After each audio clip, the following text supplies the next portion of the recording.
muy empático, con mucha compasión.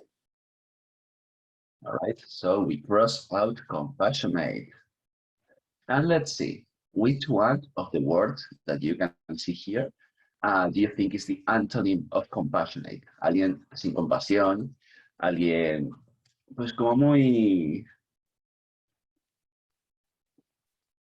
mala gente, la verdad.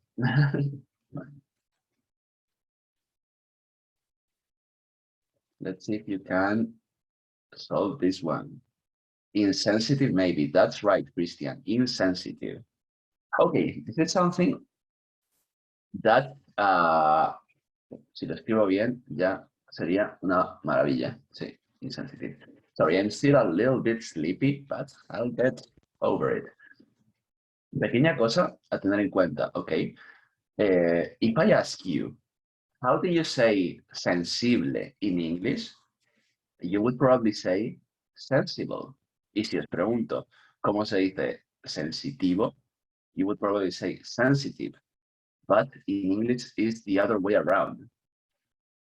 So when you say someone is sensible, you're not saying that someone is sensible.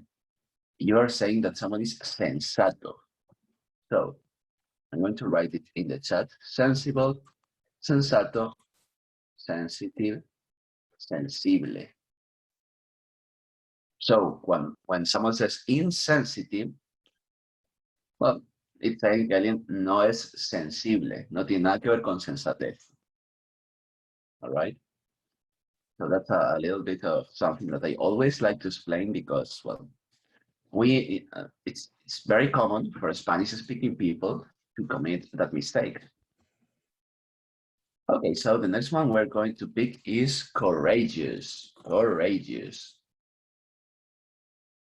So, meaning of courageous, alguien muy valiente, con mucho coraje. And then we have, well, some antonyms. Which one do you think is the antonym of courageous? Dalova says timid. That's right. Timid, tímido. We could also say shy, but timid has this like a connotation that's not only shy, but maybe a bit of a cold. Okay, so next one we have sad, which I hope none of you are. Well, we are having, well, we have less and less possibilities now. And some of them, maybe you don't know. That upbeat, that's right, Christian. Upbeat es algo como muy animal. We can use this to talk about people. We can say, oh yes, he's very upbeat. We can use it, it's generally used to talk about music. For example, oh yeah, this song is really upbeat. Okay, and then we have dependent. Dependent. Let's see, the antonym of dependent in this case, we have self-sufficient. That's right, Christian. Autosuficiente. That's very similar to Spanish, again. Okay, and the next one is resourceful.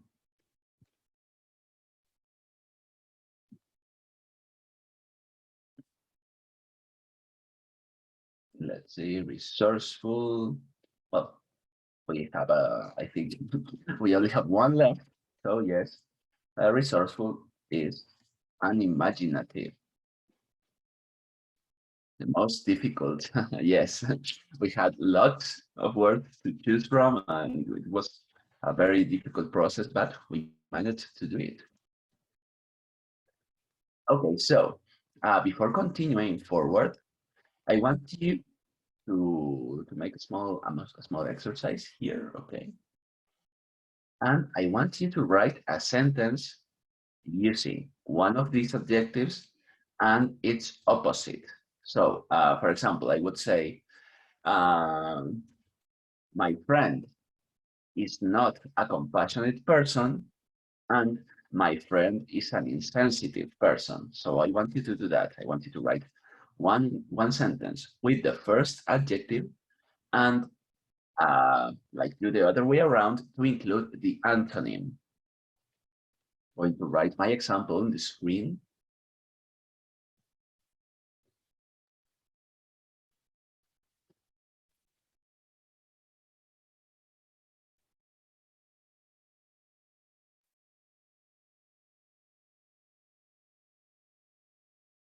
I'm saying I want you to write, but if you want to hop over to voice chat and speak to me, you know that I love that. I love hearing you talk, practice your speaking. I love hearing you make mistakes because then I can correct them. And I love it when you don't make any mistakes because it means that you are going to end up a bit more confident in your skills. So let's see some more sentences. For example,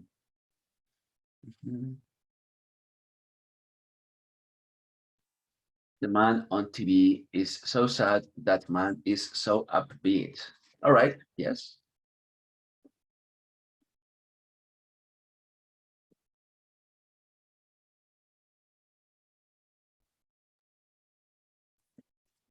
I'm thinking of other. Hannah is courageous because she likes speaking in public, but his boyfriend is very timid. Okay, but it's Hannah, so her boyfriend. Other than that, very good, Yami. Let's see. You can use like composite sentences as well, like Yami did, which is it's a bit harder, but I think it's more rewarding. Let's say, for example, I can also say I'm not really a dependent person. I like to think I'm self-sufficient. No soy una persona dependiente. Me gusta pensar que soy autosuficiente. Uy, qué rima más bonita me ha salido, madre mía. Eres un poeta. Okay, let's see one more example and we continue because we have another exercise after this one.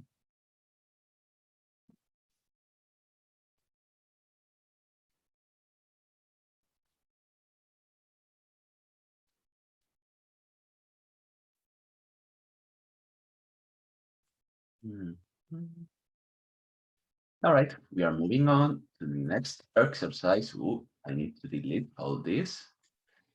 Oh, we have three examples. So now that I decide to move on, it's just the right moment for examples to arrive. Very nice. So your sister will be so resourceful, but you are a bit unimaginative. I live about myself, but Sophia is very dependent, and my sister is not happy. She is dependent. All right. Okay, so this exercise, this one I'm really going to need your input, okay? Because you know that what we are here to learn English because it's the best way to improve our professional probabilities. So our chances of getting a better job, etc. And so I want you to talk about jobs. The job that you would like to have, I want you to talk about its good points, so its pros, and its bad points, its cons. Pros and cons. Los pros y los contras. And so I want you to do like very brief remarks about that job. Like, for example, I'm not going to talk about being a teacher, but I don't know, for example, I would say a journalist, okay, journalist, periodista, and good points, I don't know, I like to write, people would read my stuff, and I don't know, because I have lots of friends who are journalists and they hate their job. So I don't know what else to put here. Okay, let's leave it at that. And the bad point, well, it's not a very well paid job. Oh, you have here, you can travel if you're a journalist. Yes, that's right. Yes, that's good. But I want you now to think of the job that you want and do this. Like, what are the good points? Why do I want this job? And what are the bad points? Because nothing is perfect here. And let's see what you can come up with.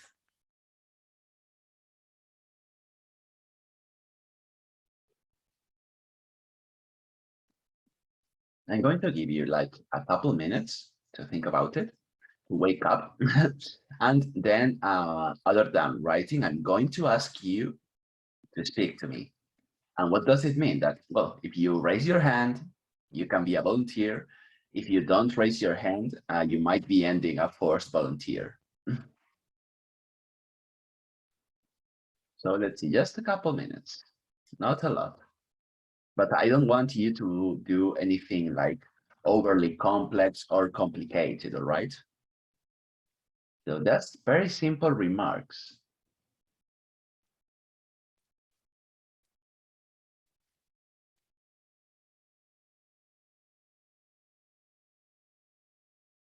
So Irena says she wants to be an administrative, right? All right, Irena, what are the good points of that career choice? We have nurse over here, Paloma.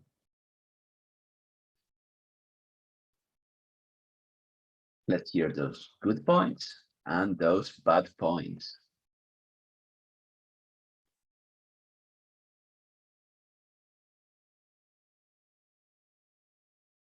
Like, for example, I used to have a job. I'm going to tell you this anecdote afterwards because we have Nyami who wants to speak. Nice. Thank Hello, you. everyone. Good morning. For example, doctor, A doctor. they can save lives. It's correct. I don't know. Yes. Lives. Well, lives, yes. Another reason is, I don't know, another point. But the bad point is they spend more time. Oh, yes. They spend more time working. Working, yes. Right. Yeah, I have a friend who is a doctor and he Good point. works like. I think that they have a lot knowledges Yes. They are very knowledgeable. and they have good qualified Good, sorry. and have a good qualification, no? Oh, yes. Definitely. Right. Thank you very much, Yami. Thank you. And we have Marta as well. Let's see. Hello, good morning. Morning. With job nurse. Nurse, all right. So a nurse. And good points. I like to help people and right. put vaccine. Okay. And bad points. I don't like stay awake. No more. All right. So you have to stay up late. Te tienes que quedar despierta hasta tarde. Sí. Oh, well, I think Thank you. those are very valid points. Thank you, Marta. Okay, let's see. We have some more participations in the chat, but Catherine just raised her hand. So let's go. And oh, I think I will. Good morning. Morning. Good morning. I would like to have maybe a job in how researcher in a company. Yeah. And good points because I love the research in the different things about genetics and molecular biology. Oh, okay, those are big words. Yes, I like. And maybe bad points, maybe that I can't see the sun every day because I know that maybe I need a lot of skills in bioinformatics. So for the reason maybe it could be a bad point. Okay. All right, yeah, those are very good points. Thank you, Catherine. And let's see, what we have here, a teacher. If your students are older than 16 years old, you can learn with them, but also you have to know every material for being able to teach them. Yes, Nagore?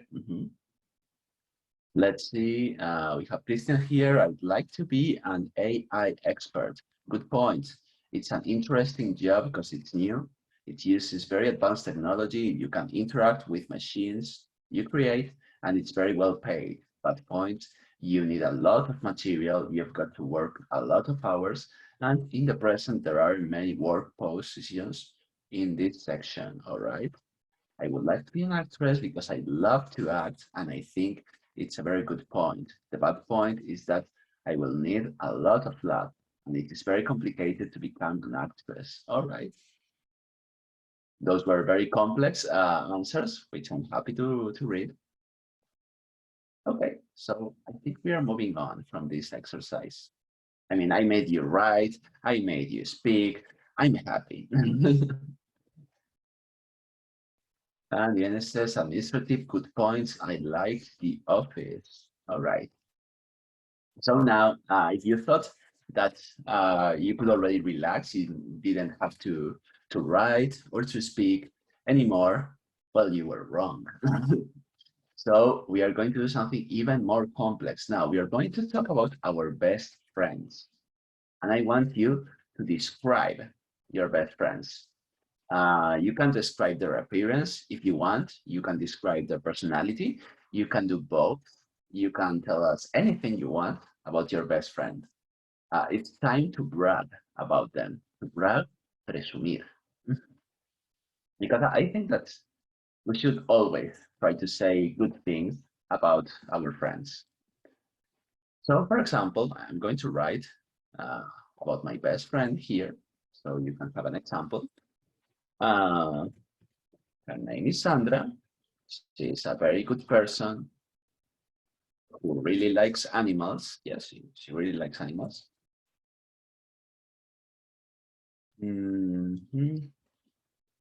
She is fun, intelligent, compassionate. So we use one of the words that we learned today.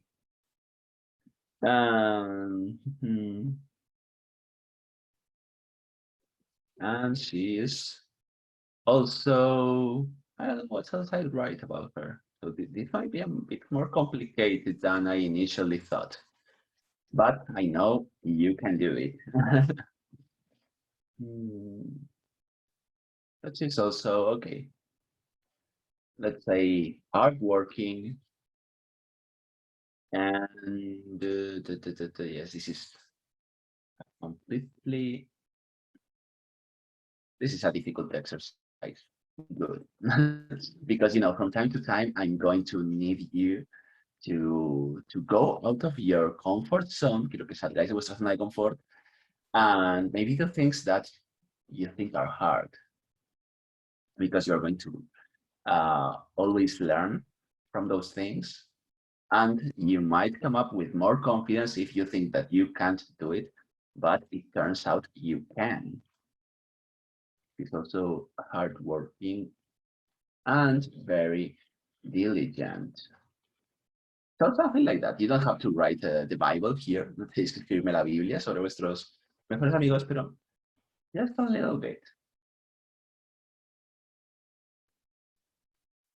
And as usual, ya sabéis que todas las preguntas que yo hago van para que podáis contestar por el chat o también que os animéis hablando.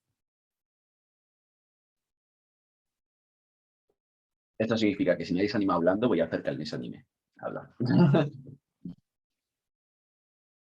Para algo tengo ese poder aquí. So let's see, you can tell me about, like I said, their appearance, their personality, their tastes, what you like about them. Let's keep this positive, actually. How does someone say presumido? We could say vain, for example. Someone who is a bit vain, vanidoso. Here I am telling people to be like positive, and I don't know, and people are asking me like presumido, and no.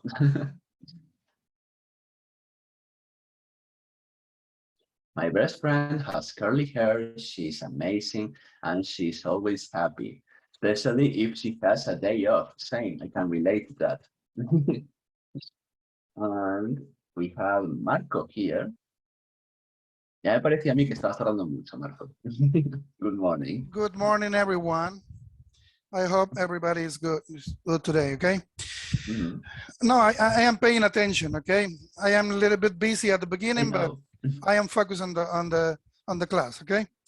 Mhm. Okay, if we are talking about my best friend, I can say that one of the things that I like the most about my best friend is that she is totally honest. Is the first Good. thing, okay? Is affable, and also she is someone who is friendly, Mhm. good-natured, and easy to talk to, and normally attends you when you are having with problems, pay you Mhm. attention, and give me consejos. I don't remember how to say it. Mhm. Consejos, Advice. advices about Mhm. what to do or what don't do it or something like that, Mhm. okay? He's my best friend, okay? Well, she sounds like a fantastic person. Yes, he's a nice Mhm. person, okay? Thank you All very right. much. Thank you, Marco. Okay. Let's see. Now it's Nyami's turn. Okay. Hello. Hello. In my case, I have two best friends. I Mhm. think that they complement my life because they are compassionate with my problems. When Mhm. I was sad, they admit me. Yes. At the Mhm. end, they are honest, friendly, good advisors, and fun. Mhm. All right. Thank you, Nyami. Thank you. And now it's Pilar's turn. Good There you morning. go. Good morning. My best friend, her name is Mamen. She's Mhm. an outgoing girl. She loves go out to drinking beer, and we share many things together. And we always take care of each other with Mhm. our problems. All right. Very nice. Thank you, Pilar. And let's see, we have a lot of answers in the chat. Like I know we always like to talk about our friends. Personally, I really do. Okay, Irene says, my friend's name is Andrea. She is a good person and she likes animals. She is intelligent and smiles a lot. And we have Dalova here who wants to tell us about her best friend. Let's see, you should be able to speak now. Hola, Hola, hello. vale, se oye. One second. Okay. Her name is Ines. She is very timid and intelligent. She likes the dog and the coffee with milk and sugar. She Mhm. lives in Galicia because she likes the cool and she study social worker. Mhm. All right. Thank you, Dalova. Hi. Let's see some more examples here. Christian here says, my best friend's name is Ricard, and he studies at the same class as I. He is so compassionate and he likes helping people who have problems. He loves talking in chat for hours and he is fun. Ricard likes anime, video games, and anything related with it. And we sometimes say we are clones because we are both very similar in speaking and personality, all right? My daughter, says Carla, is always happy and it is incredible. Now more than when she doesn't have school. So now she might be more relaxed because of that. My best friend, she is the best person I've ever met. She's intelligent, loving, and above all, she's a person who can be trusted. Practically, she's my sister, dice Marta. That's very, very nice. My best friend, dice Andrea, her name is Irina. She loves fashionable clothes. She is very intelligent, but she is very vain. She is tall, her hair is light brown, and her eyes are blue. Okay, Carol now, my best friend, is a great person. She's very funny and always supports me and listens to me. That's very nice. As for Alba, she says, my best friend's name is Carlota, but I call her Carlo. She is an amazing person, always supporting and helping me. I met her when we were 4, oh nice, and we've never separated each other. She is intelligent and a lovely person. For me, her family is like my second family, and I love it. We are more than friends. We've become sisters. That's very, very nice, actually. And Elizabeth has a lot of best friends. That's also very awesome. And Marco says, I like this kind of dynamic because we can practice, speak English, understand, and when you allow us, we can also read. It's the best way to learn, speaking, reading, and understanding. So today, you're going to do something more than that because after grammar, we are also going to have a small pronunciation exercise and also a listening. So I think this is going to be a very complete class. And Joel says, my best friend has blonde hair and brown eyes. She is intelligent and an English teacher in Edinburgh. She is also hardworking and forever with me in the distance. That's very nice. I like that you have so many nice things to say about your best friends and that you are not being shy about it. I think that's what we all should do. Okay, so I forgot to delete some more things. We are going to talk about modals and adverbs of probability. Okay, so who wants to tell? Okay, those are some big words here. Let's see if you remember, for example, what a modal verb is.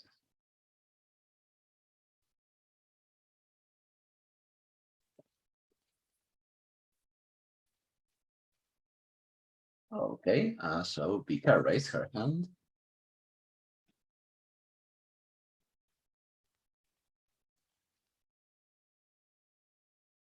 And I just gave you microphone access.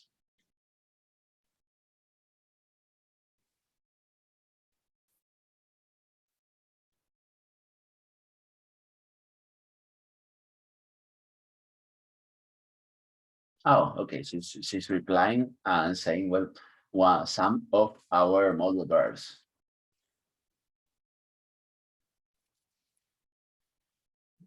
All right, so yes, some of them can or may. So modal verbs, they are verbs that they don't have a meaning per se, no tienen un significado como tal, pero se usan para expresar distintas cosas, como puede ser probabilidad, por ejemplo, tenemos unos cuantos hoy. I think we're going to see possibility, prohibition, and there is a couple more kinds. So, but we are going to focus now on possibility or probability. So Carla says, could I just spend an hour in class today? Yeah, sure. Marcus's permission, yes, there are different kinds of modal verbs. So these verbs, they don't carry a meaning of their own, but they allow us to talk about possibility, permission, etc. And they are always accompanied by another verb, a main verb. Not always, actually, but yes. Marta is asking me to repeat, yes. Lo voy a repetir en castellano, así muy rapidito. Los verbos modales son verbos que nos permiten hablar de cosas como probabilidad, prohibición, permiso, etcétera, pero no tienen un significado como tal, sino que lo que hacen es cambiar un poco el paradigma de la oración para luego ser como un punto de apoyo para el verbo que venga después. So, these verbs, well, like I said, we have different categories. And now we are going to talk about possibility. So some of these are might or may, could or must. Let's see what we have to say about this. So might or may, we are talking about something that has a probability to occur, but it's not something like 100%. So we use this when we don't know if something is going to happen or not, but we think it will. Creemos que va a ocurrir esta cosa. Entonces decimos it might or may rain tomorrow. As you can see here, like I said before, you need another verb in your sentence. So you have might or may, and then the main verb of our sentence, to rain. It might or may rain tomorrow. Es posible que llueva mañana. So we have Pauli here who wants to tell us about their best friend. My best friend's name is Valeria. She lives in Ecuador. She is an incredible person and very funny. She has two children, and every day we speak or write. I miss her, but I hope you can see her soon. So again, as you can see in these examples, we always need a verb, a main verb here. So it can be any verb. What happens when we can use could? So could, we use it to the same degree as might or may, but a bit stronger. So, como decía antes, might or may lo usamos para cuando no, o sea, creemos que lo va a pasar, pero bueno, but could lo usamos cuando ya tenemos una no certeza, pero una razón de peso para pensar que algo va a ocurrir. Like it says here, it has more probability to occur. And then we have, it could rain tomorrow. So again, you can see that we have our modal verb and, sorry, our main verb. And the same goes here. So yes, now these are possibility adverbs, models, sorry, and we use them, like I said, to talk about something that we think is going to happen. But what happens when we know something is going to happen? Well, then we use must. Must, we are 100% sure that something is going to happen, okay? So in this case, for example, we must go out today, it must rain tomorrow, you are 100% certain. Like, for example, if someone says, oh, you're doing an intensive course, you must be learning a lot. Oh, estás haciendo un curso intensivo, debes de estar aprendiendo mucho. Because you are 100% sure that if this person is doing an intensive course, they are seeing a lot of material, they are paying a lot of attention, and they are learning a lot. Okay, so any questions so far?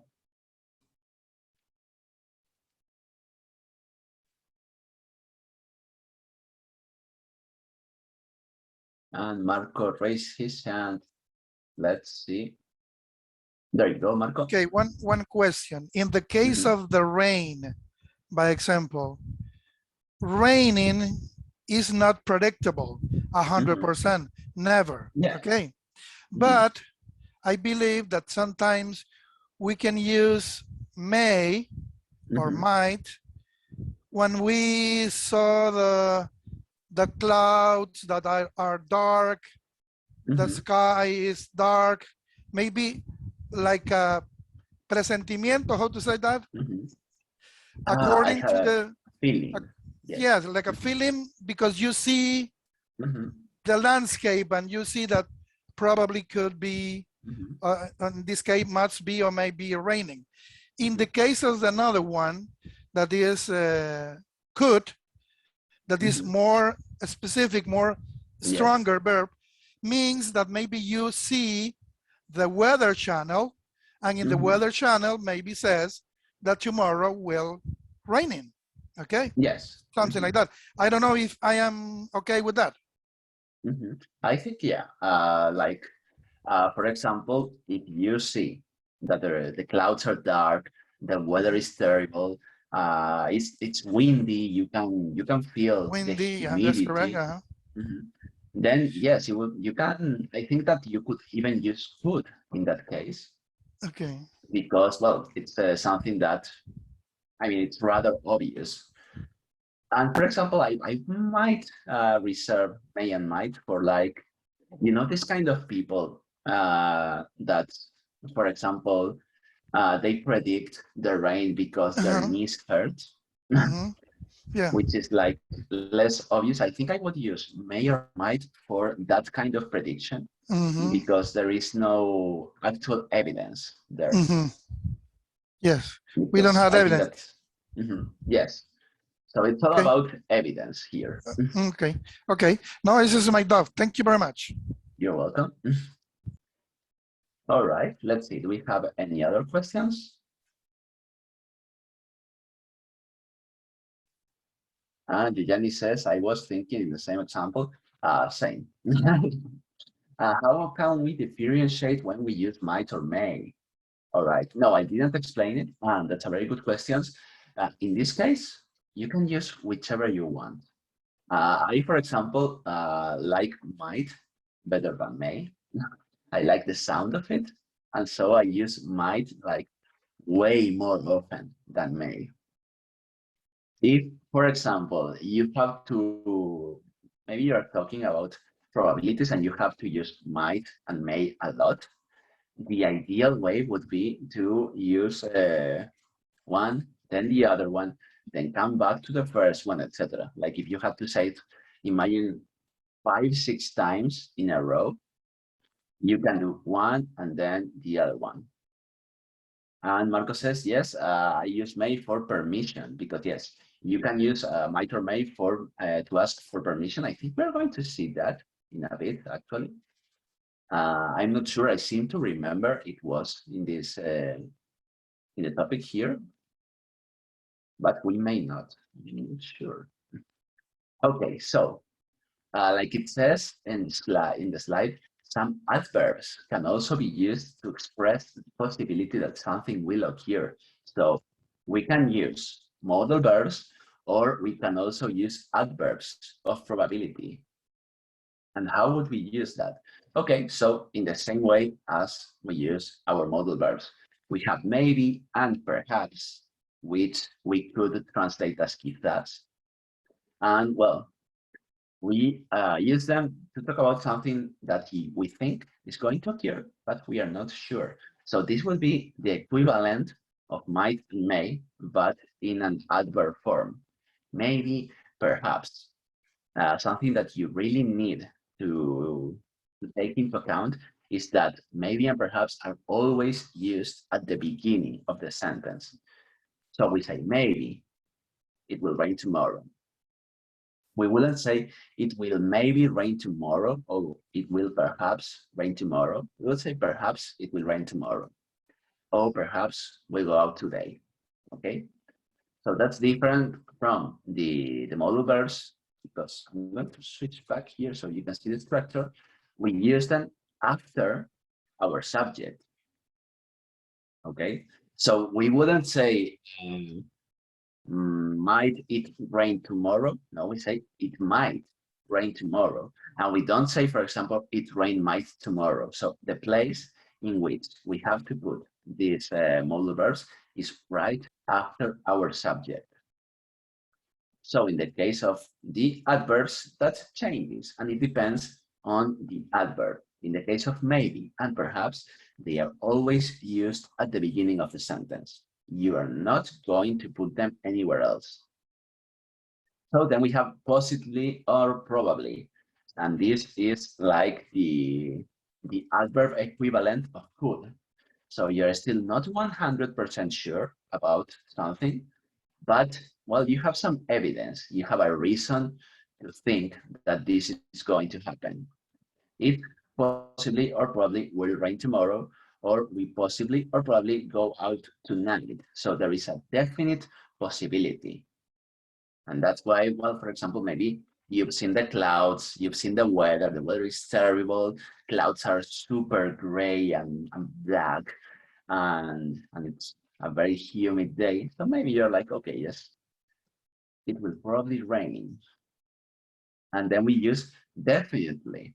Okay, I'm going to repeat the pronunciation of that a couple of times because it's a bit iffy. Definitely. Okay, so we use definitely when we are 100% sure of this. So something will occur. It will definitely rain tomorrow. We are definitely going out tonight. So some of you might be wondering, okay, but what's the difference between using modals and using adverbs? There's no difference.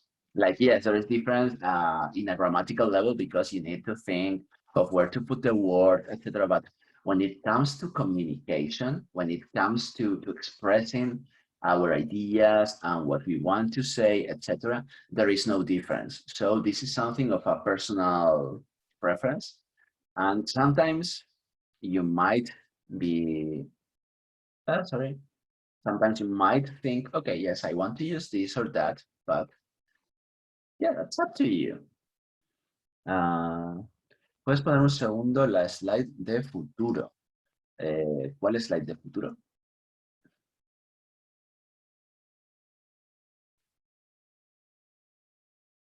Porque, o sea, no hemos visto nada de futuro hoy, o sea, estamos haciendo predicciones, posibilidades. Entonces, no sé a cuál de ellas te refieres. Sí.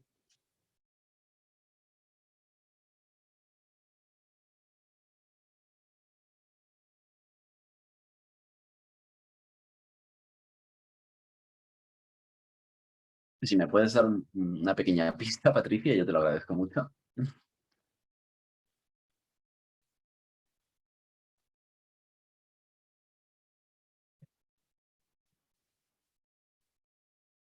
O si te refieres al material de futuro que hayamos visto hasta ahora, en plan de otras lecciones, lo tendría que buscar, eso sí. Porque tenemos todo, o sea, todo el material está montado por lo que vemos cada día. Y lo monté así. Entonces no sé si es eso algo que no sepas de hacer de futuro simple, etcétera, en cuyo caso tendría que buscarlo.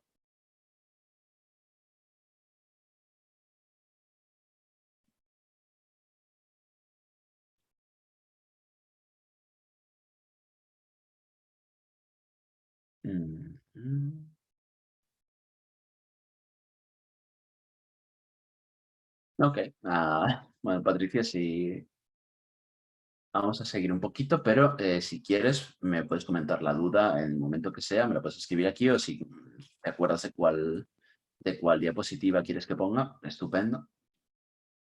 But we are going to continue for now. So like I said, you can use modals or adverbs for possibility however you want, la manera que queráis. It's up to you if you want to use one or the other. Now we are going to talk about permission. Es de permiso. ¿Por qué? Because English, like I said, es un idioma muy cuadriculado. All right? And we need to use the correct models in order to ask for permission. And well, actually, if you give me just a second, I have some material that I really, really like to explain this lesson. Okay.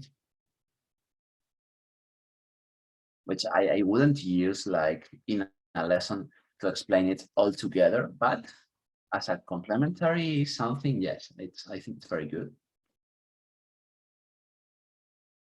Y bueno, una cosa también que comentaros es que cuando pasan este tipo de cosas, en plan que yo tengo un material que no es el que estamos dando en las clases, nuestras clases normales, también se os pasa. En plan, al final de cada clase se manda el material que hemos visto y luego yo todo el material complementario que tenemos lo suelo mandar también para que tengáis apuntes y también os suelo decir en plan, bueno, igual esto cubre más de lo que está en la lección, si queréis verlo podéis hacerlo, si no queréis verlo no es obligatorio, pero me gusta mucho también mandar trabajo extra, no trabajo, pero tener la posibilidad de que si queréis profundizar un poco en cada lección más allá de lo que hemos visto, porque al final nos tenemos que adaptar un poco. Igual hay gente que entra a un curso de B1 teniendo el nivel justo, y gente que entra a un curso de B1 que está pasando todo súper bien, porque lo está usando más de repaso, pues que tenga algo más que hacer. I really like doing that. So I sent you the material that I'm talking about, and I'm going to show it to you now. And so as you can see, in this case, no lo tenemos tanto repartido como esto es habilidad, esto es permiso, tal, but more in a verb-to-verb basis, okay? Which I think is actually a nice way of seeing this. Okay, amazing, thanks teacher. I really like this material. It was sent to me by a friend who is a teacher actually, and I think she did it herself. And it's very complete, and you can see that we have our simple models here and perfect models. ¿Dice Norma? Sí, Norma. Le he mandado, lo tenéis justo arriba, encima del mensajito de Marco. Lo tenéis en el chat, justo mandado por mí. Gaby, mientras, si quieres, lo puedes mandar por ¿cómo se llama esto? En WhatsApp, sí, como dice Yami.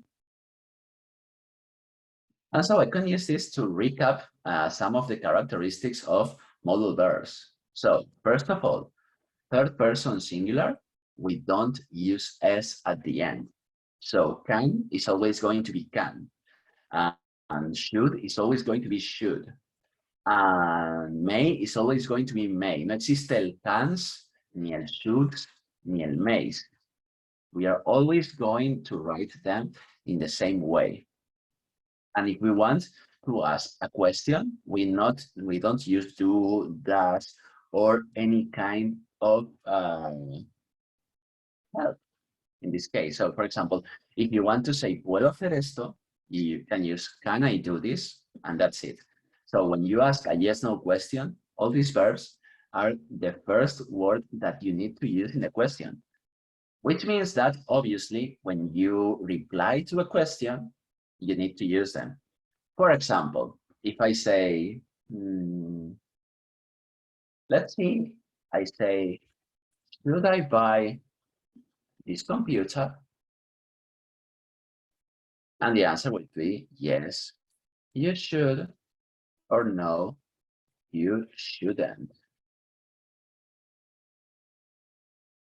See, so they act on their own. They are very easy to use because of that. Actually, you never use them with a to, except for be able to, need to, or have to. Ought to, sorry. So you never say to should, to can, to may. No, they are very weird verbs because they skip lots of rules that other verbs follow. And well, they don't have infinitive, participle, or composite tenses. So this makes them very, in English we used a word to describe this, that it's bare bones. Bare bones como que tiene muy poquita cosa. Muy simples, in a sense. All right, so I think this material is going to help you a lot, actually. We are going to go over, yes, I think we are going to go over all the simple tenses here, the simple modal verbs. We are not going to touch the perfect ones because, well, there is a lot to touch there. And I think that your head would go pop if we saw everything. So, but what I'm going to do is I'm going to be like very fast in this case, okay? I'm not going to dwell a lot on these verbs, even though I'm already doing so. So, very straightforward, simple point here. Can, we can't use can in every tense. For example, in the future and in the past, we use be able to. So for example, we can say, well, in the past we could use could, yes, but in the future we use be able to. For example, a present, I can swim. A future, I will be able to swim. Okay, so we can't use can in future. We turn into be able to. And we use them to express our ability to do something, sea el saber o el poder. I can speak English, sé hablar inglés, I can do that. Puedo hacer eso. And as you can see, every time I use can, there is a verb afterwards. I can speak, I can do, I can swim. We always need that verb there. All right. Like I said, be able to, we are going to use it to express the same in the future. We use could to talk about our ability in the past or to make predictions, okay? We can also use it to make suggestions. May and might, we've already seen them. Must and have to, okay? This is a very good point. Must, we can only use it in the present. We can use have to for the other tenses. So, for example, we can use must to express una conclusión lógica, lo de la posibilidad que habíamos dicho, but also obligation.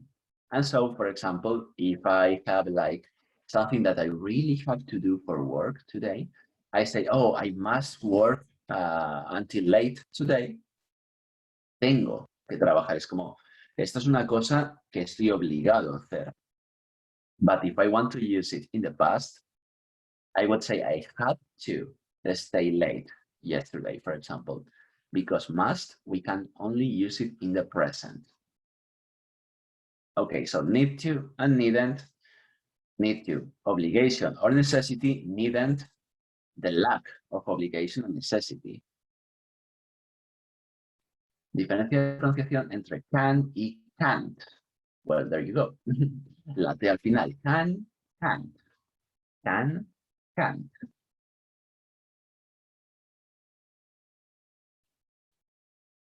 So that's pretty much it because there are some more. Well, we have mustn't and don't have to, which are interesting. Mustn't, we use it to express prohibition. You mustn't smoke in a library, for example. So it's prohibited, it's forbidden. And don't have to, no tiene nada que ver con mustn't, sino que dice que, oye, no necesitas hacer esto. So, for example, como os estaba comentando antes, yo a veces mando material extra en las clases y yo os digo, oh, you don't have to study this. No tenéis que estudiar esto. La connotación ahí está en que no tenéis que hacerlo, pero si queréis, estupendo, maravilloso, yo encantado. Si os estuviese diciendo que no lo estudiéis, que está completamente prohibido, diría, you mustn't study this. Cosa que no me vais a oír decir en la vida. Estudiad lo que queráis. And we have should or ought to. Ambos se usan para lo mismo. And it's to give advice and to give some recommendations. Should is much more frequent than ought to. Some of you might have heard of should, like a lot, and you may have never heard of ought to, actually. And you almost hardly ever use ought to in a negative or interrogative way. So this is it, because, well, this chart is actually very, very, very useful. So you can recap a little bit if you want. But I think that this material is very compact, very concise. So I really like it. I don't know if you have any questions about this lesson. Because well, that's actually a lot of material that we've seen today.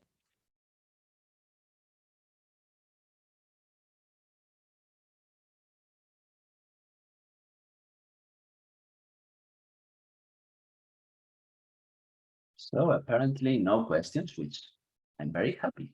I'm very happy with that result. Okay, so now we are going to begin our break, so you can disconnect a bit. You know what I always tell you. Go drink water, very important, especially in summer. I'm dying here. Stretch your legs, talk to your family, pet your cats and your dogs, and we'll see you back in 10 minutes.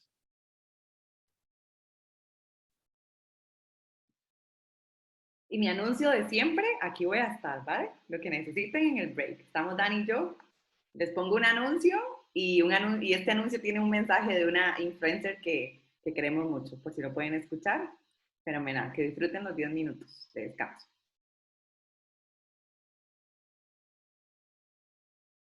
voy a interrumpir un poquito a Daniela, a Daniela, no, a Gabriela, perdón, para deciros que al volver de la pausa, ir pensando alguna frase con estas palabras, un par, vamos a decir un par, porque os voy a tirar de la lengua, ¿de acuerdo? Y lo digo de manera figurada, no literal, pero os voy a hacer hablar también, me refiero. No os voy a tirar de la lengua de manera literal, os lo prometo.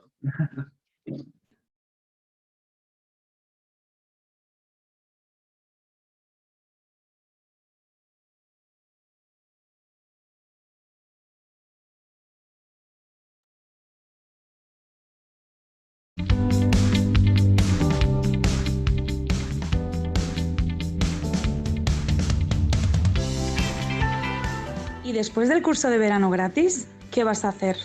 Tienes que seguir mejorando tu inglés. No pares, ¿eh? Que para dominarlo debes de ser constante. Así que aprovecha y matricula tu nivel con un 50% de descuento. Solicita el examen de nivelación gratis y vive la experiencia VLA.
Dos semanas de inglés en VLA y ya estoy lista para mi título. ¿Qué? ¿Ya estás? No me toques. Una pregunta. ¿Tú crees que con 2 semanas ya está? Bueno. ¿Tú crees que has aprendido todo lo que tenías que aprender? Bueno, a ver. Está muy bien. 2 semanas. Has aprendido muchísimo. Pero tú no crees que puedes aprender más. No te conformes. Ve a apuntarte al curso, pero ya. Tú sabes que yo no tengo tiempo y aparte estos cursos suelen ser bastante caros. Están al 50%. Y es online. ¿Me vas a poner más excusas? Pregunto. Aprovecha. Y date prisa porque empiezan el día 26. ¡Tú misma! Y después del curso de verano gratis, ¿qué vas a hacer? Tienes que seguir mejorando tu inglés. No pares, ¿eh? Que para dominarlo debes de ser constante. Así que aprovecha y matricula tu nivel con un 50% de descuento. Solicita el examen de nivelación gratis y vive la experiencia VLA.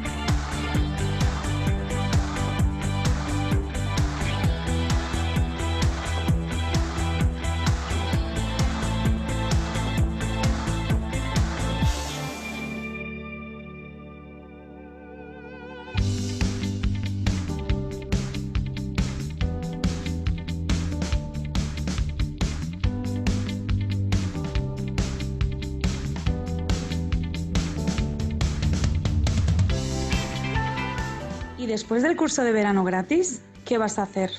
Tienes que seguir mejorando tu inglés. No pares, ¿eh?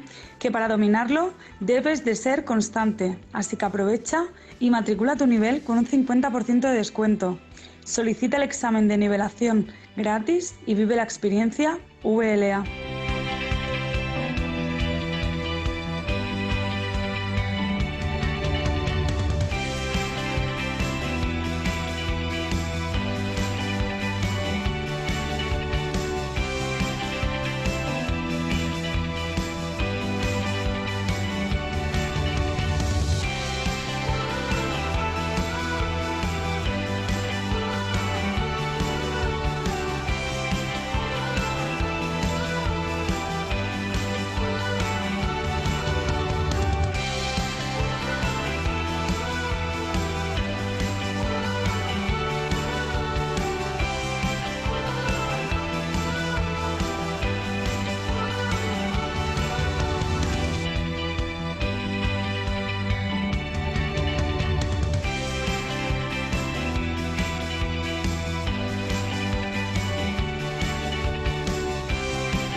Dos semanas de inglés en VLA y ya estoy lista para mi título. ¿Qué? ¿Ya estás? No me toques. Una pregunta. ¿Tú crees que con 2 semanas ya está? Bueno. ¿Tú crees que has aprendido todo lo que tenías que aprender? Bueno, a ver. Está muy bien. 2 semanas. Has aprendido muchísimo. Pero tú no crees que puedes aprender más. No te conformes. Ve a apuntarte al curso, pero ya. Tú sabes que yo no tengo tiempo y aparte estos cursos suelen ser bastante caros. Están al 50%. Y es online. ¿Me vas a poner más excusas? Pregunto. Aprovecha. Y date prisa porque empiezan el día 26. ¡Tú misma! ¿Y después del curso de verano gratis, qué vas a hacer? Tienes que seguir mejorando tu inglés. No pares, ¿eh? Que para dominarlo debes de ser constante. Así que aprovecha y matricula tu nivel con un 50% de descuento. Solicita el examen de nivelación gratis y vive la experiencia VLA.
Ok, pues ya son y 10, se ha acabado el descanso, a ver si la gente va encendiendo las cámaras. Para los que no lo visteis antes, vamos a hacer un pequeño ejercicio de pues hacer una o dos frases con los modales que hemos visto. Os voy a volver a compartir la pantalla. Iván, no te escucho. ¿En serio? Sí, ahora sí, ahora sí. ¿El resto me veis bien? ¿Ahora se me oye bien? Vale, gracias, Norma, que aproveche. Vale, Dani dice que sí, Cristian también, vale, estupendo. So, the exercise that we're going to do now is going to be a very simple one. I just want you, okay, here you can see the whole table of modal verbs, regular simple modal verbs. I want you to write two sentences, one with one modal and the other with another modal. Like, for example, as usual, I'm going to write my own examples here so you can check them out. Okay, I think you should study English. El ejemplo más genérico que os puede poner un profesor de inglés, sí. I think you should study English. And the next one, for example,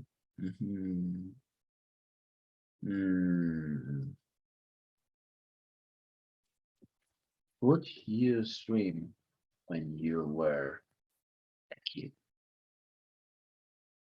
So in this case, we have should, que lo usamos para opiniones o para sugerencias, and could, que en este caso está usado como el pasado de can. Cuando eras un niño, podías nadar, so we are not talking about their ability to swim now, but their ability to swim when this person was a kid. So let's see, I'm going to give you a couple of minutes as usual. Like I always tell you, you can write it in the chat if you are only comfortable with that. I would prefer that you speak to me, again, that you raise your hand, I give you microphone access, yada, yada, you know how it goes, because I think that we can kill two birds with one stone that way. I don't like killing birds.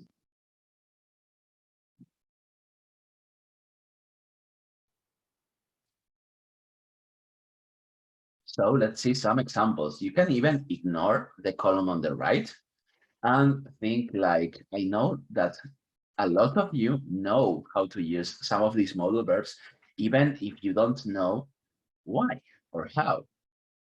Like, for example, we all know how to use can, and that's completely valid because a lot of times modal verbs are explained to us in phases and phases.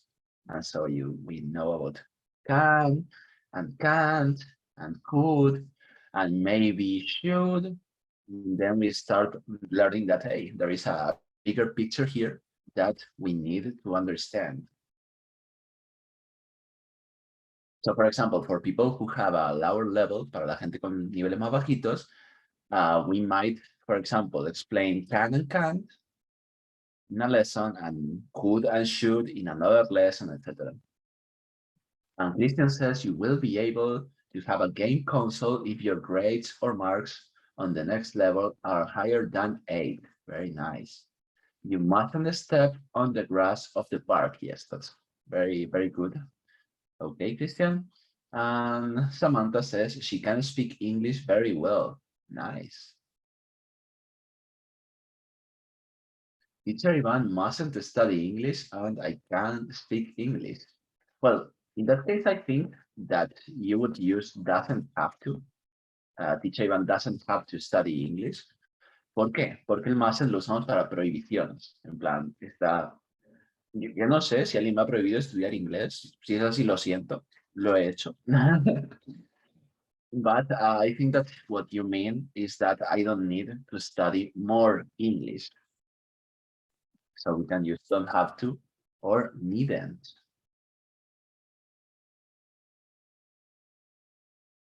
Remember that we use don't have to when we want to say that if you want to do something, you can do it, but you don't have any obligation to do so. I should probably go. May I do it tomorrow?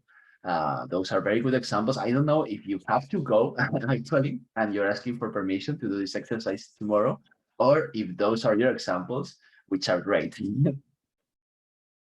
Marta says, would you go buy vegetables? Very nice.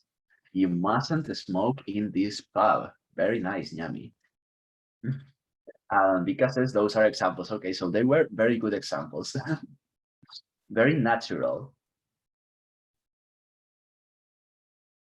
Okay, let's see a couple more examples. Again, I would really like if you talk to me on the microphone. So if we don't get any volunteers for that, I'm going to choose 2 volunteers. I will be able to go to the cinema next week. Would you come with me? Very nice, Carolina. Oh, sorry, I have another cat emergency.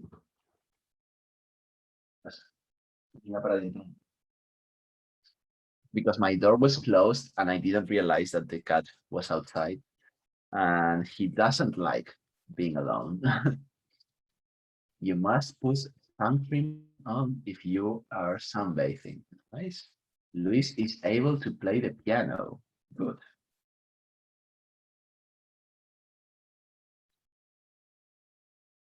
All right, so now I know that you were waiting for this moment, and I'm going to choose 2 volunteers to practice this with me. Is able to work this afternoon. Yes, right. So, just a second. I never know who to choose when I do this. I always feel like I'm bothering you, like, oh no, they might feel bad, but this is something that you have to do. Okay, we have a volunteer who raised their hand, Nyami. Okay, very good. Okay. And I think you can speak now. Now? Yes, I hear you. Okay. Can you swim in the beach? All right, good.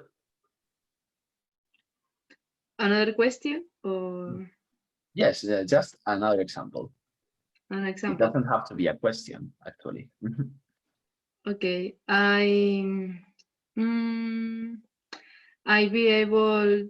Yes, I'm able to speak English. All right, good. That's good. Thank you, Yami. And let's see, Marco. Oh, just no. Sorry. So here, Freddy. Say hi, Freddy. No te vuelvas a subir a mi escritorio, cariño. Okay, so Marco's turn now. Sorry for the interruption. Okay, one example with could, by example, okay? All right. We could choose a new color for paint the bedroom. Yes. Okay. By example, another one, he could call you back tonight. All right. Okay. Some samples, okay? Thank you. Thank you, Marco. All right. We have lots of comments about the cat. A beautiful cat. Yes, he is. Qué lindo, sí, es guapísimo. Sí, lo es. No sé a quién ha salido, pero es guapísimo. I must study for the final test. I think it's going to be hard. Very good example, Rosario. She can speak Italian. I can't travel to Thailand. Your cat should feel very loved. Yeah, I think he does feel very loved. Ay. En realidad es muy bueno. Casi nunca se sube al escritorio, pero cuando le da, pues le da por ahí. ¿Qué le vamos a hacer? Es porque no lo has presentado al grupo, ¿sabes? Que lo presentaste la semana anterior y esta no la has Lo presenté la semana anterior, pero esta no, es verdad, y quiere su momento de protagonismo. presentado. He could finish his project tonight. Possibility, very good. Okay, so let's see. Aquí, pequeñito. So this is Freddy. He's my best friend. He's a very, very good cat. And he's very playful and affectionate. He's a very, very affectionate cat. And Danny says, I mustn't take pills without medical consent. Very nice. Y ahora el chat está lleno de gente que, Freddy, estás triunfando, cariño. And you can't hear him because I have a program that filters noises and whatever, but he usually meows a lot. But my microphone mutes his sounds. But he's always like, I'm like speaking to you in class and he's behind me like meow, meow, meow, meow. Very nice. Very, very nice. I can't hear. Okay, I'm going to show him again. And we are continuing with the lesson. Oh, oh, okay, that's a very good question, Joel. ¿Cómo se diría? Los amo, pero su pelaje me da alergia. I love them or I love cats, but I am allergic to their fur. Fur, que se escribe F-U-R, es el pelaje de los animales. Remember that? We can also say cat hair, yes, but I like to use fur. And Alba says she prefers dogs. I like well, not every kind of animal, but every kind of cute animal. Carolina says you should change your behavior when we spend time with my friends. You look angry, would you? Very nice. Very, very, very nice example. All right, so I think that you understood this perfectly. You should take these pills for your headache. Nice, good. No, Freddy. Behavior means, sorry, comportamiento. Yes, he's a bit, you know how cats are. So yes, behavior, comportamiento. Recordad una cosa, ¿vale? Y es que podemos escribir behavior con OR o behavior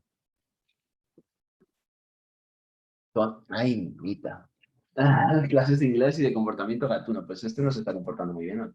Freddy, cariño, que estoy explicando cosas. So, what's the difference between behavior with OR and behavior with OUR? La de la izquierda es cómo se escribe con inglés americano y la de la derecha es cómo se escribe en inglés británico. No te vas a volver a subir. So, there are some words like a color, for example. I'm going to write it here, color, or neighbor, that have that difference. If you see O-U-R, that's the British spelling, okay? And yes, se pronuncia exactamente igual. It's only a difference when it comes to writing, spelling those words. So yeah, we say behavior, color, neighbor. There is no difference in pronunciation. And speaking of pronunciation, I promised you something before, and my computer just kind of froze. It's okay, it's okay. I built this computer myself, so I can make it work. So, we are going to see a small pronunciation exercise now. And so we are going to talk about word stress in sentences. Okay, so stress, en este caso no es estrés literal, sino que es la acentuación. And so, like it says there, notice that the important words in the sentence have more stress. Okay, we are going to listen to the example and then we are going to talk about it a little bit. Page 31. Exercise 4. Pronunciation. Word stress in sentences. Part A. Listen and practice. Notice that the important words in a sentence have more stress. Okay, Carolina says if there's something wrong with the volume, can you increase it? Let's see if that's better. A. Listen and practice. Así va mejor. Dicen, yo no oigo nada. Qué raro, está puesto para compartir sonido también. Dice Isabel, yo perfectamente. Samantha está súper bien. The volume is perfect. You see. Ajá. Voy a probar a quitar el compartir pantalla y volverlo a poner. A ver si así se soluciona para todos. Porque, a ver, a mí lo que me importa es que lo escuchéis todos. So let's try this again. Page 31. Exercise 4. Pronunciation. ¿Qué tal? ¿Todo bien? Dice Andrea, ahora sí, genial. Y creo que había alguien más que tenía problema aparte de Andrea. Carolina. Ah, ok, Carolina también. Perfecto, pues ya está, solucionado. Es que las máquinas, pues nos dan un poco la tabarra, pero al final todo se soluciona. Page 31. All right. Exercise Let's go. 4. Pronunciation. Word stress in sentences. Part A. Listen and practice. Notice that the important words in a sentence have more stress. Argentina is a country that I'd like to live in. Speaking a new language is something I'd be anxious about. Ok, bueno, quitando el hecho de que el enunciado sea la mitad del audio. I don't know if you could catch that the words that have the circles on top of them, they are stressed when we talk. I think I do that a lot, maybe too much. But yes, as you know, well, there are words that carry more meaning in a sentence. For example, in the first example, we have Argentina, country, and live, because that's what we call the key words, las palabras clave. So, for example, in there, the verb to be, or a, or that, or I'd like, etc. Ay, mamita. Sorry. Oh, no, el teclado. Okay, he's going to stay here with me. So, those words, they aren't as important as Argentina, country, and the verb to live, which are the words that communicate what we want to say. Nosotros aquí queremos decir, a mí me gustaría vivir en Argentina. Entonces, las cosas claves son que Argentina es un país, o sea, que Argentina es un país y que queremos vivir allí. El resto, pues bueno, ya son cositas extra que nos ayudan con la comunicación, sí, pero no son lo que viene a ser el esqueleto del mensaje. So in English, we do that a lot. We have like the sentence that we want to say and the skeleton of the sentence. And the words that we consider are the most important ones, we usually stress them, as you can see with every time I speak. Now, you are not going to be able to unhear that, no vais a poder dejar de oírlo cada vez que hable, porque además luego un montón. So let's listen to that example again. The important words in a sentence have more stress. Argentina is a country that I'd like to live in. Speaking a new language is something I'd be anxious about. All right, so I don't know if you could tell the difference now that, well, we've listened to it twice and I did this whole explanation. Is it clear? ¿Os parece que está claro? ¿Lo veis bien ahí?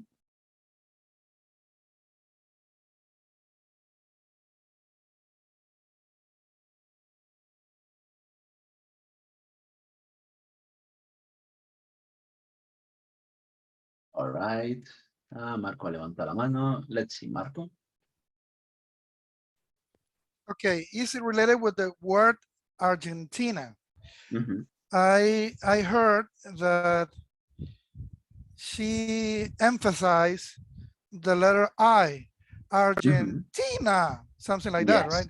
But I normally not says that. I normally says Argentina is a country that I like to live in. Pero sin el Argentina. I don't know why he said or she says that. Oh, well, I think that's because, well, in these kinds of exercises, they try to like exaggerate a little bit And sometimes they do it a little bit too much. Okay. Okay, thank you. You're welcome. And Elizabeth is asking about the meaning of anxious, ansioso, nervioso. So this person is saying that they would be nervous about learning a new language, which I think is totally normal and common. All right. So if you don't have any questions, we are going to switch to our listening exercise. It's going to be, it's not really a really long exercise. And then we have a Kahoot to finish today's lesson. Oh, yes, I'd. It's a contraction of I would.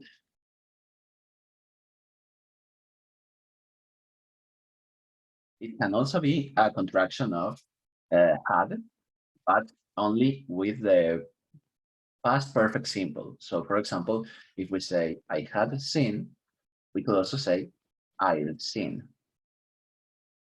But that's a lesson for another day. All right, so let's move on to our listening. So here we are going to talk about things that you get annoyed with. What is to be annoyed? Estar molesto, como sentirse, como que algo te irrite, te haga perder la paciencia. Okay, and so we're going to listen to this. You have a chart there, and they are going to name things that annoy them, and you have to tell me if you agree with them or not. Page 5, Exercise 8, Perspectives, Quiz, Part A. Listen to some common complaints. Check the ones you agree with. I don't like it when a cell phone rings in the classroom. It bothers me when a teacher forgets my name. I hate it when people talk with their mouth full. It upsets me when a close friend forgets my birthday. I can't stand it when people talk loudly to each other during a movie. I don't like it when people call me early in the morning. I can't stand it when a child screams in a restaurant. It bothers me when my doctor arrives late for an appointment. All right, so let's see. We're going to listen to it again because it's a very short audio. And then we are going to see how many of these things annoy you. Page 5, In my case, Exercise 8, Perspectives, Quiz, Part A. Listen to some common complaints. Check the ones you agree with. I don't like it when a cell phone rings in the classroom. It bothers me when a teacher forgets my name. I hate it when people talk with their mouth full. It upsets me when a close friend forgets my birthday. I can't stand it when people talk loudly to each other during a movie. I don't like it when people call me early in the morning. I can't stand it when a child screams in a restaurant. It bothers me when my doctor arrives late for an appointment. All right, so in my case, for example, I think the ones that really annoy me, I think that people speaking with a mouthful and people talking during a movie, I hate that. I absolutely hate that. And it's the reason why I prefer to watch movies at home instead of, what? Just a second, no. Okay, yes. And maybe when people call me in the morning, and that's it. The rest, I'm like, okay, yeah, a bit annoying, but not too annoying.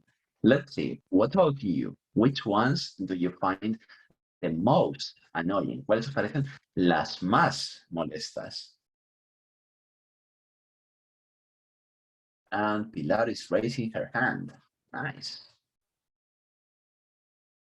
In my case, it bothered me when my doctor arrived late for an appointment. It's horrible. Oh, yes, it is. All right. Thank you, Pilar.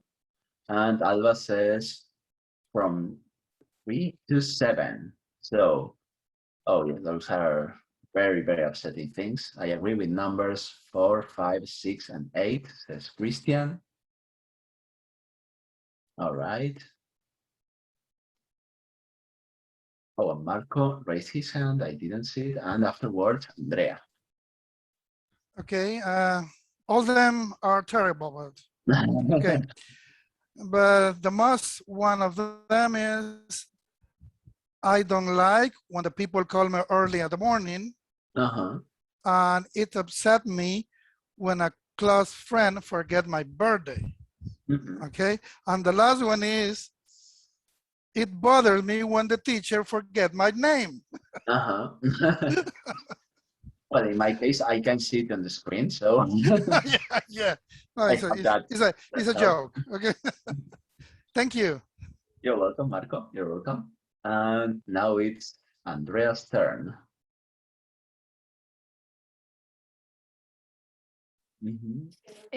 For me, the most terrible is when I don't like it when people. Eso no. I can't stand it when people talk loudly to each other during a movie. Yes, it's the worst. Okay, Andrea, thank you very much. All right. Let's see how much time we have left. I think it's a good time to begin with our game, our Kahoot, because, well, this is the lesson. I hope you liked it. I hope you don't have, well, if you have questions, that's all right. That's good. But I hope that you don't, because that means that I explained it correctly. And just a second, I'm going to prepare our Kahoot. And I can see my cat like staring at my desk again. No. La verdad no mimo. Gracias. Okay, so.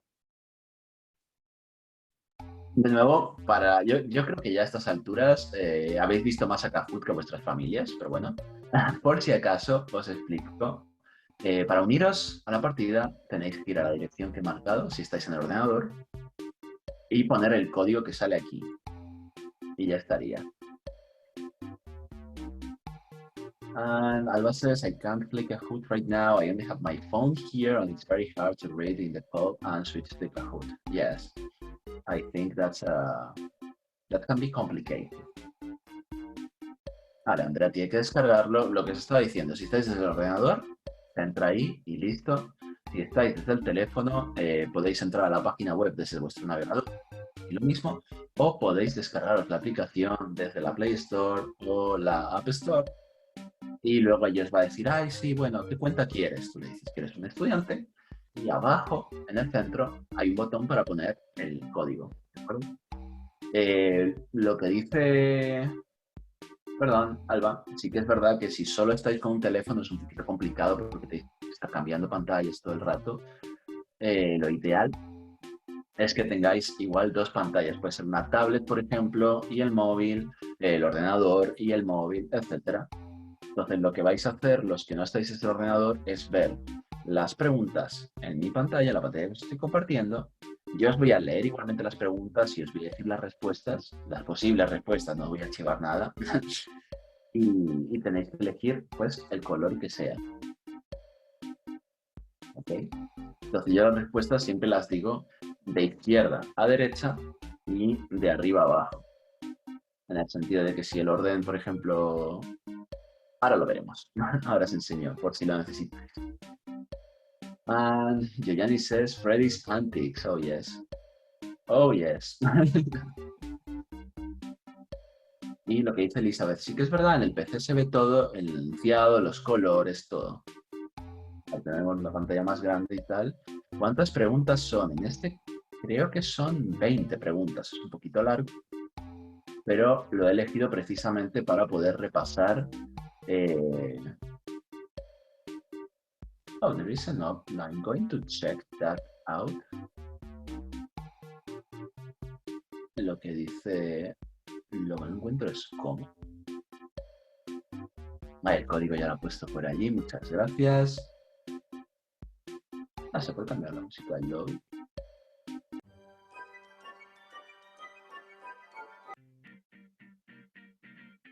Pues si te digo la verdad, Cristian, no encuentro ninguna cosa con opciones aquí. Igual es durante la partida.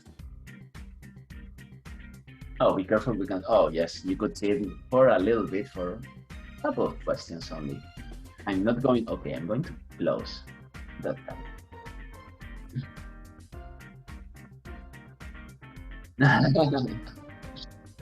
Okay, Maria wants us to wait. We can wait a little bit.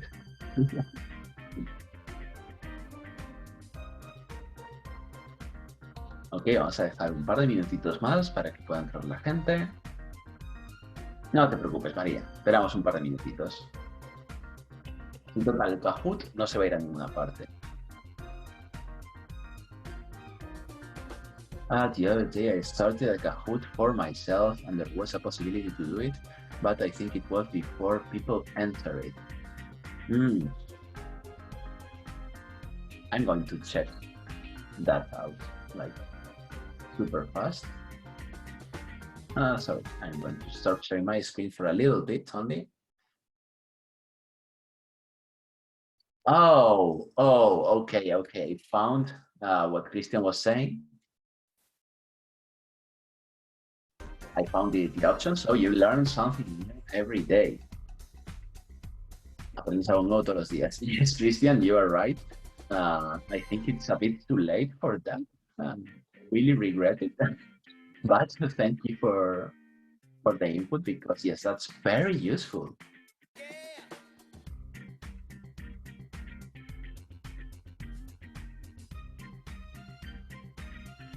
All right, so we're going to wait a couple more minutes.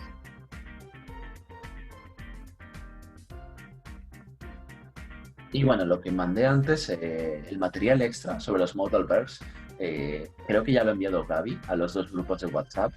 Entonces, si queréis lo puedo volver a mandar por aquí ahora para que lo descarguéis. Si no, lo tenéis allí, ¿de acuerdo? Nada, a mí ya os digo, es un material que siempre que tengo que tocar esta lección lo acabo usando porque es súper completo, súper sencillo, súper masticado. I really like it.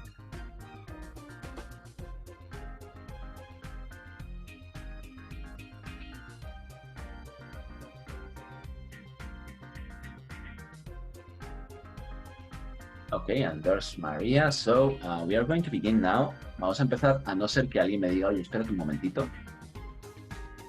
Entonces, si alguien está todavía ahí intentando entrar, que lo diga en el chat, por favor. Y si no, comenzamos.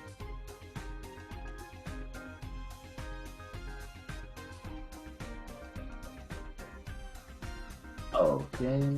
Ahí está. Gaby haciendo la cuenta atrás. Me falta el 1. Perfecto, que soy el Etis. There we go. So, una cosa que voy a hacer es explicaros, evidentemente, el porqué de las respuestas. Ok, so, you, something, stop. Entonces tenemos las fotos, ahí nos tenemos que guiar por las fotos, ¿de acuerdo? También. Entonces, don't have to, must not y can. Son nuestras opciones. Recordad que gramaticalmente cualquiera de estas opciones sería correcta, pero solo hay una que más o menos encaje con la foto que tenéis ahí. Y se acabó el tiempo. And most of you got it right. La mayoría de vosotros lo hicisteis bien. You must stop. Ya está, second.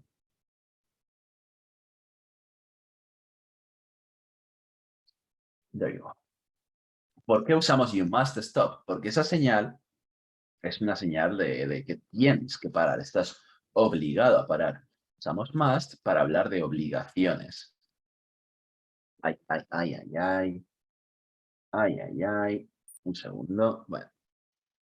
I felt sick yesterday. Algo. If anything. So in this case we have have to, must, couldn't, and can't.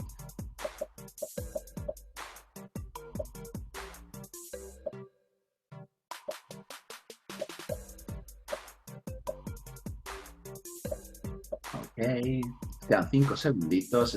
Veis que da bastante tiempo. Este Kahoot nos da bastante tiempo.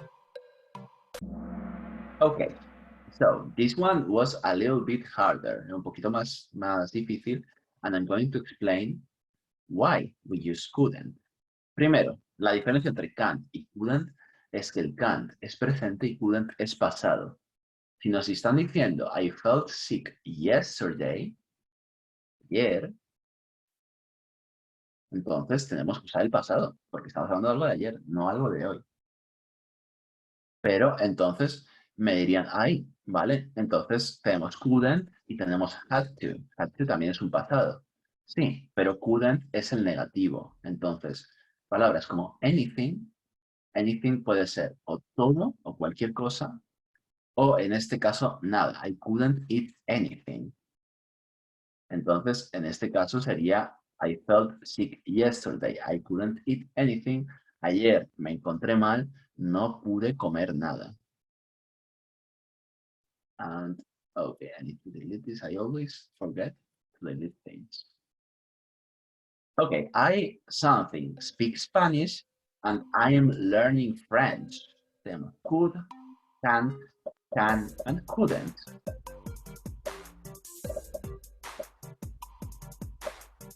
So let's see. I don't know if anyone in the chat speaks French as well. Yo mínimo, lo mínimo indispensable. All right, so 5 seconds left. 3, 2, 1, time. Most of you got it right again. I can speak Spanish. ¿Por qué no sería could? Porque no estamos hablando de nada pasado, sino que estamos diciendo, hablo castellano, estoy aprendiendo francés. ¿Por qué no sería can't? A ver, se podría interpretar como can't, pero tenemos el and. Entonces, el tema del and es que, claro, se está diciendo, puedo hablar esto y estoy aprendiendo otra cosa. Sería un poco raro decir, no puedo hablar castellano y estoy aprendiendo francés. Ahí estaría un poco el kit de la cuestión. Y luego, pues el couldn't sería una mezcla de los dos, que estamos hablando en presente y que estamos hablando en afirmativo. So that's why it's can. I can speak Spanish and I'm learning French. You, something, send text messages during class. It's a rule.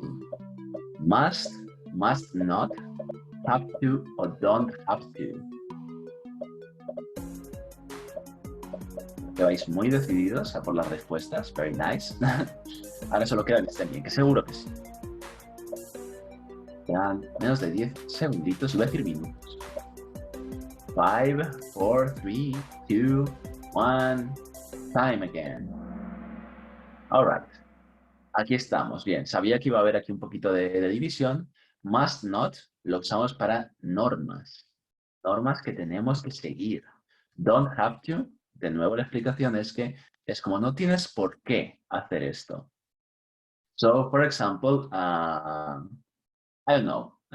El otro día, por ejemplo, ayudé a un amigo en una mudanza y yo me ofrecí y mi amigo me dice, ay, pero no hace falta. En inglés me había dicho, oh, you don't have to do it. No hace falta que lo hagas. Nada me prohibía hacerlo. Le decía, no hace falta, pero yo lo hice. So that's the difference. Con el don't have to son cosas que no tenemos por qué hacer, pero somos libres de hacerlas. Con mustn't, must not, está prohibido hacer esa cosa. Es como, no, fin. And that's why it says here, it's a rule. Es una norma, una regla a seguir. All right, so next one. You something eat so much chocolate. It's not healthy. We have shouldn't, couldn't, don't have to, and doesn't have to. Y mucho tiempo para las respuestas. 15 segundos. 10 seconds remaining. Almost there. 5, 4, 3, 2, 1, and time. Hay una justa final. En este caso sería shouldn't. ¿Por qué? Because we use should and shouldn't to give advice, para dar un consejo. En este caso, no usaríamos couldn't porque couldn't es habilidad en el pasado, No usaríamos el don't have to porque no tiene nada que ver con el consejo. Y lo mismo con doesn't have to. Usamos shouldn't porque estamos preocupados por un amigo, por ejemplo, que come mucho chocolate y nos parece que no es sano, que se puede hacer daño. All right, the next one. I something come to class today because I have a dentist appointment. Can, could, can't, or couldn't. So let's see. Aquí hay dos cosas que tenéis que tener en mente y ya está, no más. 5 segundos, 4, 3, 2, aquí se nos acaba el tiempo y 0. Very nice, very nice. I can't. ¿Por qué no es couldn't? Porque estamos hablando de today. I can't come to class today. Hoy. El hoy es presente. That's why we don't use couldn't, but we use can't. Okay, so something you swim when you were 10 years old. Tenemos can, could, can't y couldn't.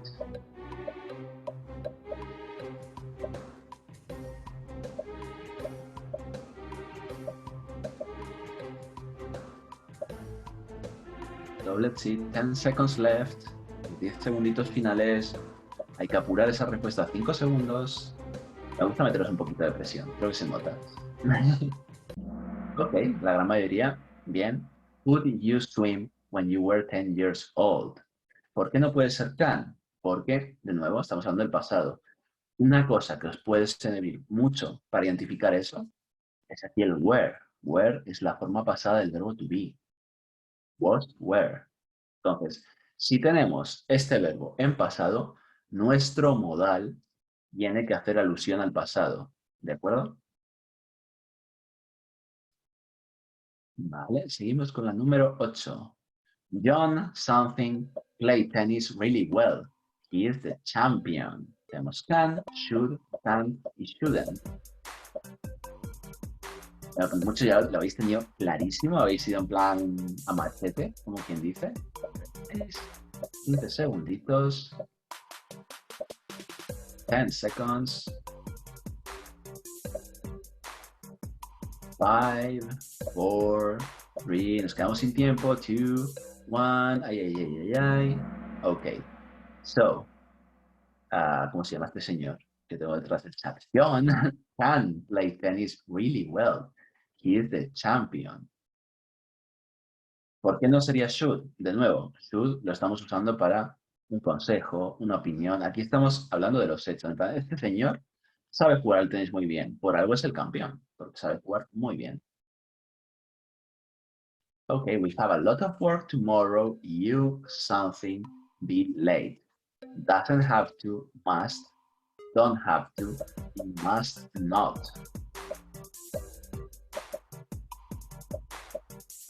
Esto es lo que pienso yo todas las noches, antes de irme a dormir.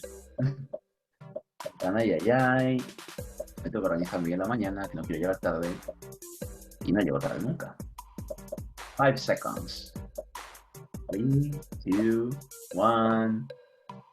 And there we go. Ok. De nuevo, la diferencia aquí en el don't have to y el mustn't es que el don't have to da lugar a entender que, mira, no tienes que llegar tarde, pero si quieres llega tarde. So, eso sería un poco contraproducente. Usaríamos el must not porque es eso, una obligación. No debes llegar tarde.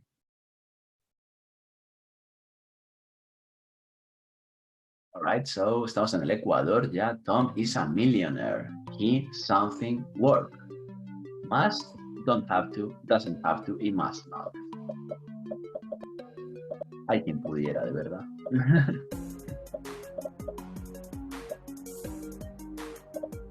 Ok.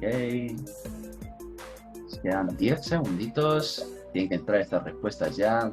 Acordaos de que no pasa nada por fallar, ¿de acuerdo? Pero tampoco vayáis dándole al tuntún, ¿eh? Hay que pensar las cosas. Ok.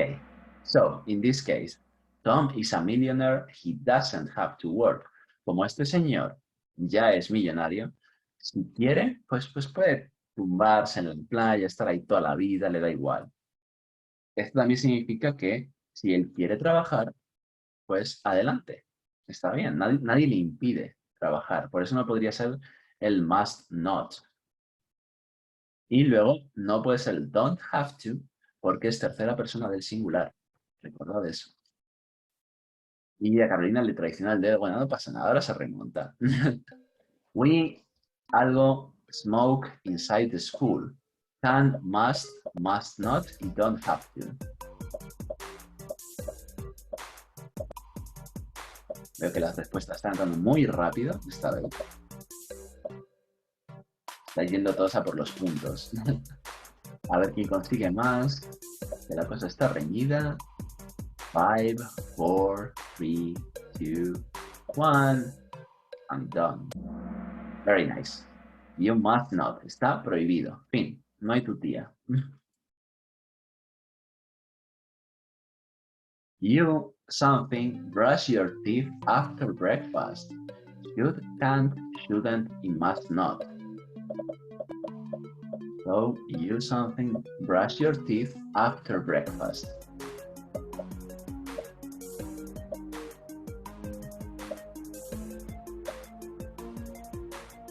No estáis viendo aquí al gatito este naranjita que vive conmigo, pero está tumbado, ronroneando como un rey, me da una envidia. Very nice. You should brush your teeth after breakfast. ¿Por qué? Porque estamos dando un consejo. Estamos diciendo, oye, deberías lavarte los dientes. Bien, ya está. Okay, number 13. The museum is free.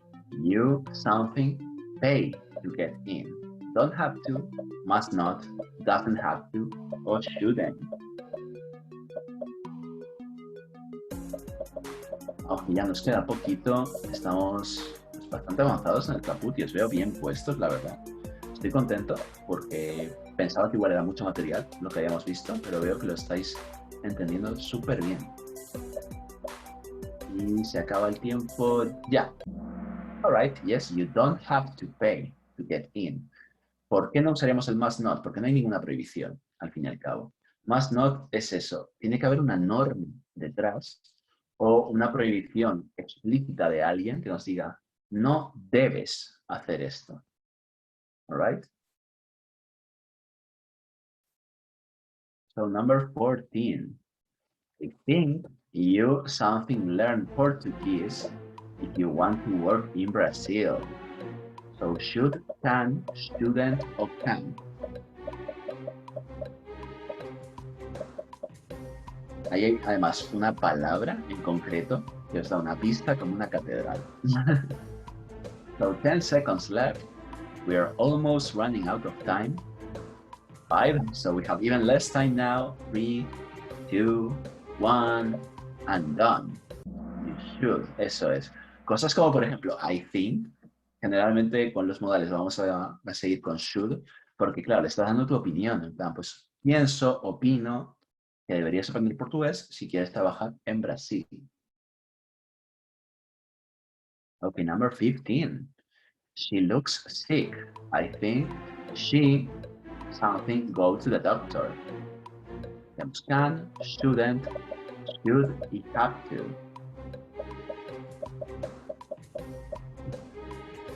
Okay, so 15 seconds. I think you are going to get this right. Like, lots of you are going to do it. 5 seconds. 3, 2, 1. Stop. Yes. Esto es algo que a mí me gusta hacer mucho en los exámenes, que es poner 2 preguntas con la misma respuesta seguidas y que estén las 2 bien, solo para ver si estáis prestando atención.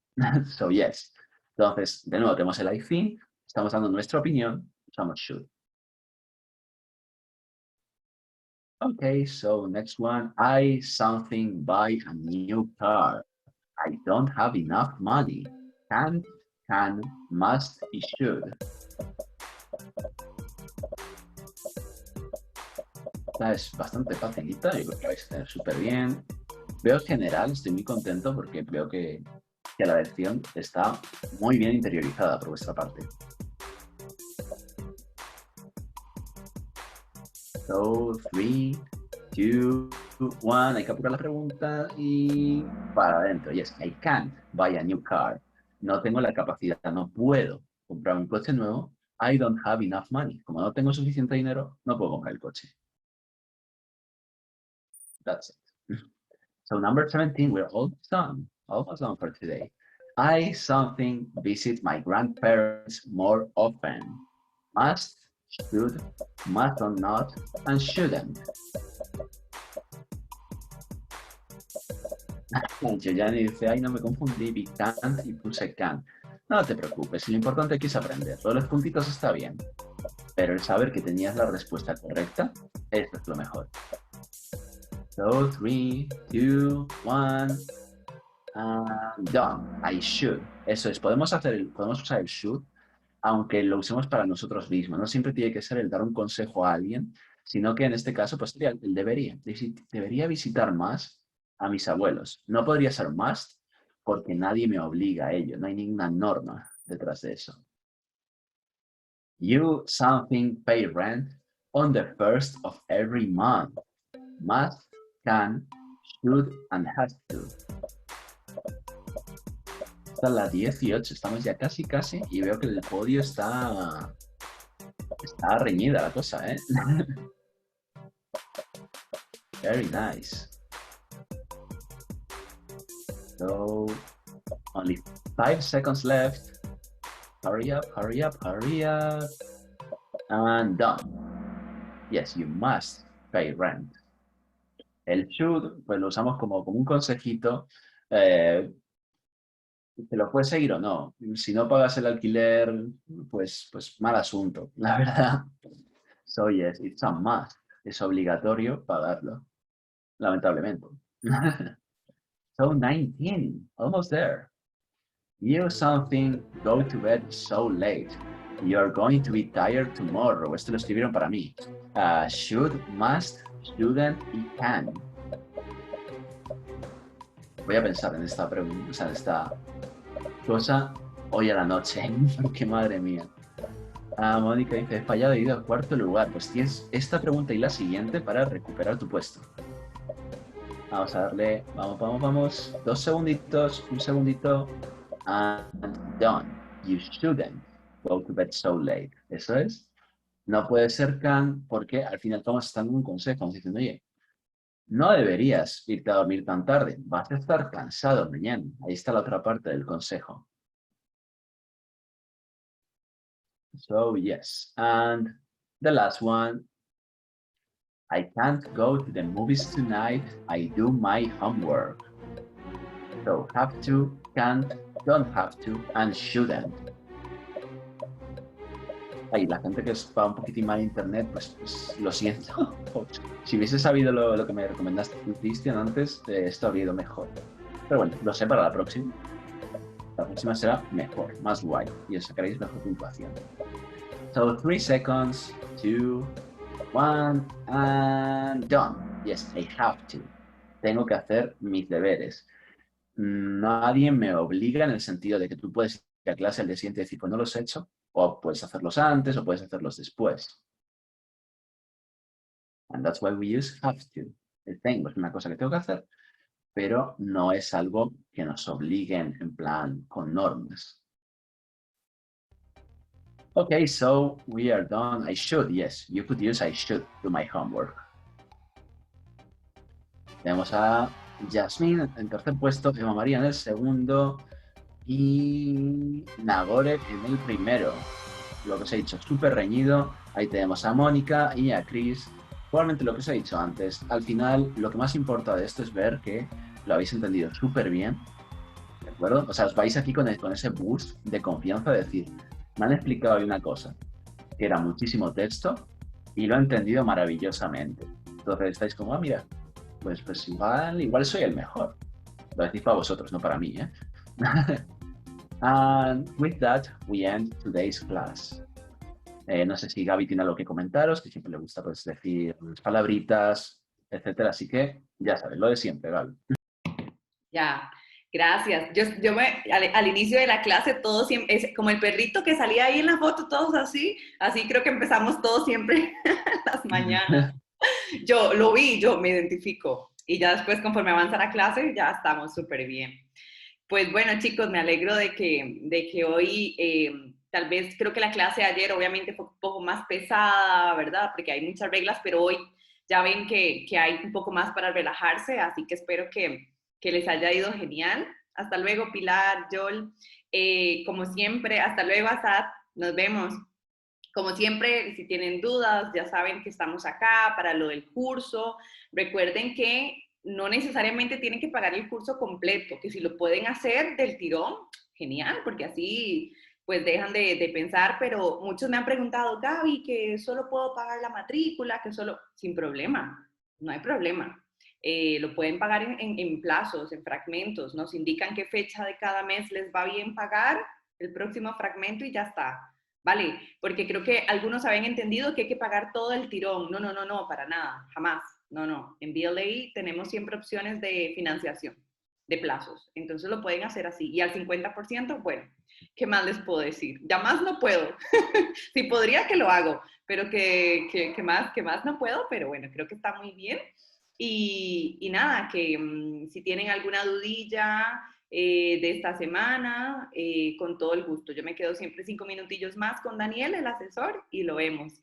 ¿Qué les pareció la clase? También siempre nos gusta que nos den un feedback, eso es súper interesante para nosotros. Al final de la semana les voy a pasar un formulario para que nos den un feedback de todas las cosas que vieron, qué les pareció. Y si van a escribir algo mal, pues no lo escriban, solo cosas buenas. No, mentira. Todo es bienvenido. Y gracias de verdad, me encanta como ya están participando más, Mónica. No pasa nada, aquí en BLA aceptamos todos los comentarios, que para eso estamos. Me gusta mucho verlos participar, yo sé que al inicio de la clase es como un poco más timidillos, como todo, es normal. Y ya conforme va pasando, llega el viernes y es donde decimos, que hubiera participado más, pero bueno, no pasa nada, les dejamos esa espinita para las próximas ocasiones de las clases regulares, ¿vale? Los horarios de las clases regulares, también me han preguntado mucho por eso. Bueno, son igual que el curso de verano, son 2 días a la semana, eligen los que quieran, lunes y miércoles o martes y jueves, e igual, de 10 a 12 es el horario de la mañana y de 6 a 8 de la tarde el horario de la tarde, ¿vale?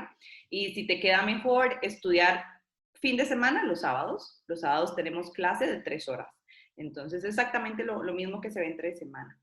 Muchas gracias, Elizabeth. Es un placer, de verdad. Muchísimas gracias. Me alegra mucho que lo estés disfrutando. Eso es nuestro trabajo, que ustedes lo disfruten. Gracias, Marco. Si alguno no ha hecho el examen de nivelación y quiere confirmar si estoy en el B1, ya tirando al B2, o, ¿verdad? ¿Cómo estoy?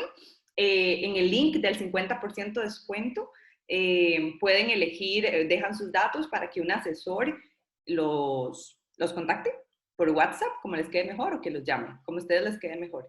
Y confirmamos bien en qué nivel están, ¿vale? También por ahí me he encontrado que algunos nos dicen como, bueno, Gaby, es que yo soy B1.